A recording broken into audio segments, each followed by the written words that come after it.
या अल्लाह, अल्लाह ने बचा दिया आज हमें।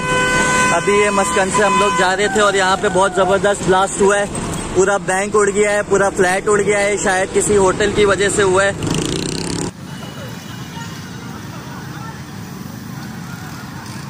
फ्लैट के अंदर हुआ है, बिल्डिंग के अंदर हुआ, बिल्डिंग के अंदर हुआ, बिल्डिंग के अंदर।